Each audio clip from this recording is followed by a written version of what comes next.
Salut tout le monde, je suis Lola et vous écoutez aujourd'hui Curiosité. Curiosité, c'est le podcast hebdomadaire qui parle de nombreux sujets liés à la sexualité. Saviez-vous qu'au cours de leur vie en France, 10% des femmes contracteront un cancer du sein? Et surprise, celui-ci n'est pas réservé aux femmes, parce que le cancer n'a que faire du sexe, de l'orientation sexuelle ou de l'origine ethnique. C'est pourquoi la prévention est essentielle afin de pouvoir diagnostiquer la maladie à temps et commencer le plus tôt possible le traitement le plus approprié. Chez Sexy Avenue, nous nous engageons chaque année pendant la campagne d'Octobre Rose à sensibiliser notre public, à diffuser des informations sur la prévention, et c'est pourquoi je voudrais terminer cette campagne en vous parlant du premier instrument de prévention du cancer du sein, c'est-à-dire l'autopalpation.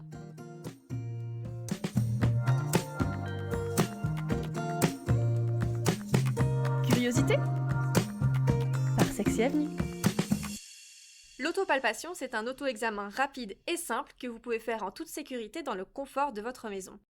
À quoi sert-il ? Il vous permet de détecter la présence de nodules ou de modifications de vos seins afin de pouvoir éventuellement contacter votre médecin et procéder à des examens plus approfondis. Et alors, peu importe votre sexe biologique, l'auto-examen il doit être fait par tout le monde. Et ceci parce que nous avons tous un tissu mammaire qui peut être à risque de développer un cancer du sein. Alors, quand est-ce qu'il vaut mieux faire l'autopalpation ? Si vous avez vos règles, je vous recommande de faire l'auto-examen la semaine après votre cycle. En effet, avant les règles, les seins sont souvent plus douloureux, j'imagine que vous le savez bien, et ils sont plus difficiles à examiner. À noter que l'autopalpation doit vous permettre de bien connaître vos seins, et ce, afin de vous créer un référentiel. En effet, tous les seins ne se ressemblent pas. Certaines personnes peuvent avoir une poitrine naturellement asymétrique, mais aussi des vergetures, des taches ou tout autre élément qui n'ont rien d'anormal s'ils n'évoluent pas. Alors par contre, si vous êtes enceinte ou ménopausée, il n'y a pas de meilleur moment que d'autres pour pouvoir faire l'autopalpation. Mais surtout, après 40 ans, cet examen est extrêmement recommandé car le risque de tomber malade augmente.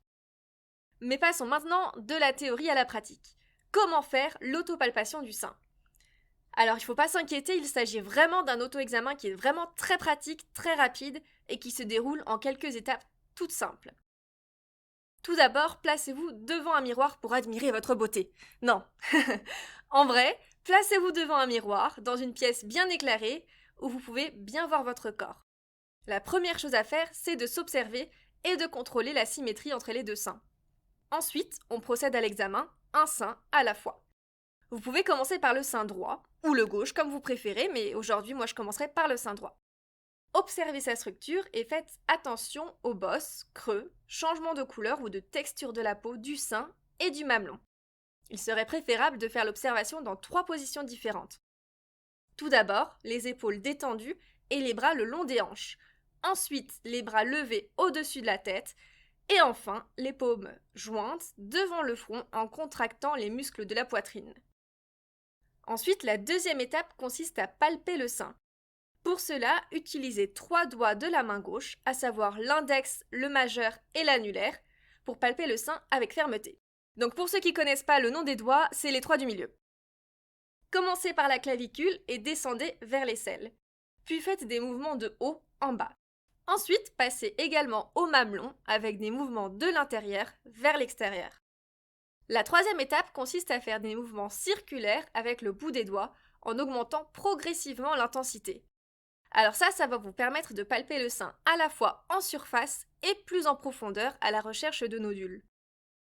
La quatrième étape met, elle, l'accent sur le mamelon.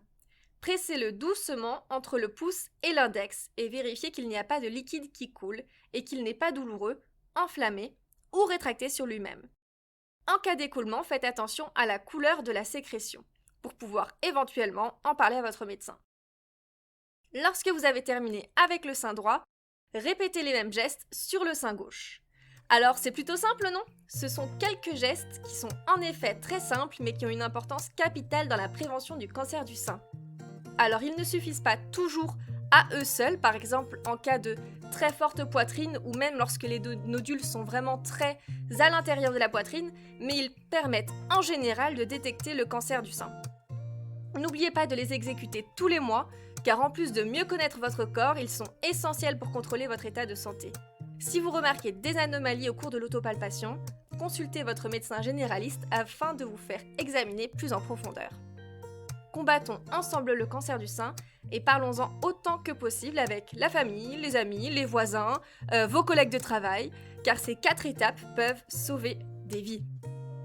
Je vous dis à la semaine prochaine, n'hésitez pas à retrouver Sexy Avenue sur les plateformes Instagram, Twitter, TikTok, Facebook ou encore Pinterest. Vous écoutez ce podcast via une application, alors où que vous soyez, n'hésitez pas à nous laisser 5 étoiles ainsi qu'un petit commentaire qui fait toujours plaisir. Salut tout le monde, et je me répète, prenez soin de vous. Une belle semaine à vous.